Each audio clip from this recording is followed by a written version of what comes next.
পালাবদলের যে মুহূর্ত, সেই মুহূর্তে সবচেয়ে গুরুত্বপূর্ণ ভূমিকায় যে প্রতিষ্ঠান অবতীর্ণ থাকে তার নাম নির্বাচন কমিশন। আপনারা জানেন যে জুলাই গণঅভ্যুত্থান পরবর্তী সময়ে আমরা বারবার করে বলেছি যে বাংলাদেশের সকল প্রতিষ্ঠানকে যখন ধ্বংস করে ফেলা হয়েছে, সেই প্রতিষ্ঠানগুলোর সংস্কার করা আমাদের জন্য অনেক জরুরি। যদি আমরা সেই আওয়ামী লীগের সেটআপকে যদি আমরা পরিবর্তন করতে না পারি, আওয়ামী লীগের রেখে যাওয়ার সিস্টেমকে যদি আমরা পরিবর্তন করতে না পারি, তাহলে কোনো প্রতিষ্ঠানই আসলে তার জায়গা থেকে প্রাতিষ্ঠানিক যে সেবা সেটি জনগণের জন্য নিশ্চিত করতে পারেন না। কিন্তু আমাদের সেই দাবিকে উপেক্ষা করে নির্বাচন কমিশনকে কোনো ধরনের সংস্কার ছাড়াই প্রধান নির্বাচন কমিশনারকে নিয়োগ দেওয়া হলো। লক্ষ্য করুন, বাংলাদেশে এখন পর্যন্ত 14 জন প্রধান নির্বাচন কমিশনারকে নিয়োগ দেওয়া হয়েছে। শেখ মুজিবুর রহমানের আমল থেকে শুরু করে জিয়াউর রহমানের আমল, আমরা দেখেছি যে প্রথম 28 বছর কোনো ধরনের আমলাকে প্রধান নির্বাচন কমিশনার হিসেবে নিয়োগ দেওয়া হয়নি। 14 জনের মধ্যে 8 জনকে নিয়োগ দেওয়া হয়েছে যারা ছিলেন বিচারপতি, এবং 6 জন বর্তমান যিনি আছেন তিনি সহ মোট 6 জন হচ্ছেন সাবেক আমলা বা সচিব। লক্ষ্য করুন, বাংলাদেশের ইতিহাসে সর্বপ্রথম প্রধান নির্বাচন কমিশনার হিসেবে সাবেক আমলাকে নিয়োগ দেওয়ার যে ট্রেডিশন বা প্র্যাকটিস, এটি শুরু করেছিল সর্বপ্রথম আওয়ামী লীগ 2000 সালে। তারা এমএ সাইদ নামে এক ব্যক্তিকে, সাবেক আমলাকে, তারা প্রধান নির্বাচন কমিশনার হিসেবে নিয়োগ দিয়েছিল। পরবর্তীতে আমরা দেখছি 2007 সালে 111 যে সরকার ছিল, তারা এসে এটিএম শামসুল হুদা, যিনি সাবেক সচিব ছিলেন, তাকে প্রধান নির্বাচন কমিশনার হিসেবে তারা সেখানে নিয়োগ প্রদান করেন। এবং শামসুল হুদা কিরকম নির্বাচন জাতিকে উপহার দিয়েছিলেন সেটি কিন্তু আমাদের জানা। এর পরবর্তী সময়ে যারা প্রধান নির্বাচন কমিশনারের দায়িত্ব পালন করেছেন, রাকিব উদ্দিন আহমেদ, নুরুল হুদা, কাজী আউয়াল, তাদের ভূমিকাটা কি ছিল সেটা কিন্তু আমরা জানি। অর্থাৎ বাংলাদেশের ইতিহাসে মোট 6 জন আমলা এখন পর্যন্ত প্রধান নির্বাচন কমিশনার হিসেবে দায়িত্ব পালন করেছেন, এবং বর্তমান যিনি আছেন তিনি সহ। এবং তারা তাদের যে দায়িত্ব, সেই দায়িত্ব তারা কিভাবে পালন করেন সেটি কিন্তু ইতিহাস থেকে স্পষ্টভাবে বোঝা যায়। যারা আমলা হিসেবে প্রধান নির্বাচন কমিশনারের দায়িত্ব পালন করেন, তারা মস্তক অবনত অবস্থায় সুনির্দিষ্ট গোষ্ঠীর এজেন্ডা বাস্তবায়ন ব্যতীত তারা তাদের জায়গা থেকে জাতির জন্য কোনো কিছু উপহার দিতে পারেন না। এবং আমরা মনে করি যে বর্তমান যিনি নির্বাচন কমিশনার হিসেবে যিনি আছেন, প্রধান নির্বাচন কমিশনার, তিনি আসলে জাতিকে একটি সুষ্ঠু, অবাধ এবং নিরপেক্ষ নির্বাচন দেওয়ার মতো সক্ষম নন, এবং তিনি সুনির্দিষ্ট গোষ্ঠীর এজেন্ডা বাস্তবায়ন করার জন্য শুরু থেকে প্রচেষ্টা চালিয়ে এসেছেন। এখন পর্যন্ত তার প্রচেষ্টা অব্যাহত আছে। আমরা জুলাই সনদের জন্য যখন জুলাই পদযাত্রা আয়োজন করলাম সারা দেশব্যাপী জুলাই মাসে, তখন কিন্তু আমরা বলেছি যে শাপলা হিসেবে আমাদের প্রতীকটা চাই। দেখুন, আমরা শাপলা প্রতীক চেয়েছি, তারা বলেছে যে শাপলা প্রতীক দেওয়ার কোনো সুযোগ নেই। কারণ কি? ব্যাখ্যা দিব না, কোনো জবাবদিহি করবো না। অর্থাৎ একটা জমিদারি কায়েম করেছে নির্বাচন কমিশন। গণঅভ্যুত্থান পরবর্তী বাংলাদেশের মধ্যে যে জমিদারি আচরণ দেখিয়েছে, তা বাংলাদেশের কোন রাষ্ট্রীয় প্রতিষ্ঠান সেভাবে সেই আচরণ প্রদর্শন করেনি জনগণের সামনে। আমরা মনে করি যে এই গণঅভ্যুত্থান পরবর্তী বাংলাদেশের নির্বাচন কমিশনের এই জমিদারি আচরণ অগ্রহণযোগ্য, এটি কোনোভাবেই আমরা মানব না। এবং আমরা শুরুতে যেটি বলেছিলাম যে শাপলা এবং শাপলাই হবে এনসিপির মার্কা এবং প্রতীক, এবং আমরা এখন পর্যন্ত আমরা আমাদের সেই দাবিতে এক রয়েছি। শাপলা কলিত হবে না, ফুল দিয়ে কলি দিও, আমরা বলছি কলি দিলে হবে না, অবশ্যই শাপলা দিতে হবে আমাদের।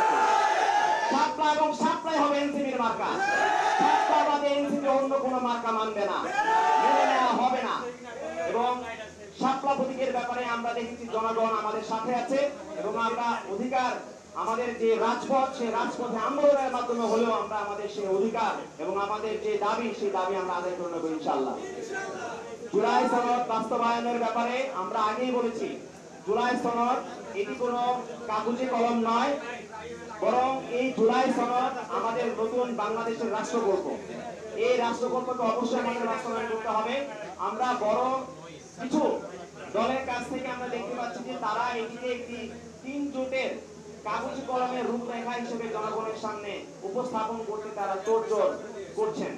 আমরা বলছি যে জুলাই গণঅভ্যুত্থান পরবর্তী বাংলাদেশে 2000 প্রাণের বিনিময়ে অর্জিত যে নতুন বাংলাদেশ, ফ্যাসিবাদ মুক্ত বাংলাদেশ, এই বাংলাদেশের সার্বভৌমত্বের জন্য জুলাই সনদ আমাদের জন্য জরুরি এবং আমরা আমাদের যে কোনো মূল্যে এই জুলাই সনদকে বাস্তবায়ন করতে চাই।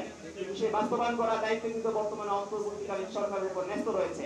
আমরা অন্তর্বর্তীকালীন সরকারকে বলেছি জুলাই সনদকে বাস্তবায়ন করার জন্য যে সাংবিধানিক আদেশ জারি করার প্রস্তাবনা আপনাদেরকে দেওয়া হয়েছে, আপনারা সেটি অবিলম্বে সেই আদেশটি জারি করুন এবং জনগণ আপনাদের সাথে রয়েছে। কারণ জনগণ জানে বাংলাদেশের বড় বড় রাজনৈতিক দলগুলো যখন তারা তাদের দাবির যৌক্তিকত উপস্থাপন করতে পারে না, তখন তারা জনগণের অজুহাত দেয়, তখন বলে যে জনগণ এটি মেনে নেবে না, জনগণ এটি মেনে নেবে না। জনগণ অবশ্যই মানবে এবং জুলাই সনদ বাস্তবায়ন করার জন্য যে সাংবিধানিক আদেশ, এটি জনগণের আদেশ এবং সেই আদেশ বাস্তবায়নের জন্য এখন পর্যন্ত এনসিপি জুলাই সনদে স্বাক্ষর করেনি। আমরা মনে করি এনসিপি জনতার দল এবং জুলাই সনদ নিয়ে তাদের যে অবস্থান, রাজনৈতিক অবস্থান, এটি প্রমাণ করে আগামীর বাংলাদেশে এনসিপি রাষ্ট্র ক্ষমতায় যাবে ইনশাআল্লাহ। এবং তরুণরা যে তারুণ্যের জাগরণ বাংলাদেশে করেছে, সেই তারুণ্যের জাগরণ এনসিপির মাধ্যমে সারা বাংলাদেশে অব্যাহত থাকবে। আমরা মনে করি বাংলাদেশের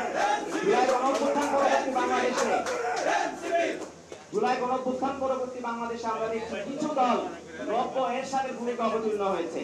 তারা একদিন বলে এক কথা, পরের দিন বলে আরেক কথা। জুলাই সনদে স্বাক্ষর করব না, আবার পরের দিন তারা করছে। আবার একদল বলছে যে আমরা গণভোট চাই, কিন্তু কখন চাই? যখন নির্বাচন হবে সেই দিন আমরা গণভোট চাই। কিন্তু এখন পর্যন্ত কি আপনারা দেখেছেন যে বিএনপির কাছ থেকে তারা এখন পর্যন্ত কি জনগণের কাছে জিনিসটা স্পষ্ট করতে পেরেছে? নির্বাচন কমিশনকে গিয়ে কি তারা বলেছে যে নির্বাচন কমিশন আপনারা প্রস্তুত হন যেন ভোটের দিন জুলাই সনদ বাস্তবায়নের জন্য যে গণভোট প্রয়োজন সেটির আয়োজন করুন? অর্থাৎ তারা মুখে বলছে এক কথা যে নির্বাচনের দিন, জাতীয় নির্বাচনের দিন তারা সেই গণভোট চায়, কিন্তু আদতে তাদের কোনো কার্যক্রম আমরা এখন পর্যন্ত লক্ষ্য করতে পারছি না। আমরা দেখছি বিএনপি দিন গুনছে কখন ডিসেম্বরের 7 তারিখ আসবে আর কখন তফসিল ঘোষণা করা হবে। আমরা বলছি যদি জুলাই সনদ বাস্তবায়নের জন্য অধ্যাদেশ জারি করা হয়, তাহলে অবশ্যই ডিসেম্বরের প্রথম সপ্তাহে কোন ধরনের তফসিল ঘোষণা করা হবে না এবং তোমরা সেই তফসিল ঘোষণা করতে দিবে না। আমাদের শহীদদের রক্তের বিনিময়ে অর্জিত এই বাংলাদেশের মধ্যে আমরা আর কাউকে হাসিনার মতো এই বাংলাদেশকে নিয়ে খেলতে দেব না। আমরা রাজপথে তার দাঁত ভাঙা জবাব দিব। এই যে তারুণ্য যুব সমাজ, তারা রাজনীতি নিয়ে আজ সচেতন।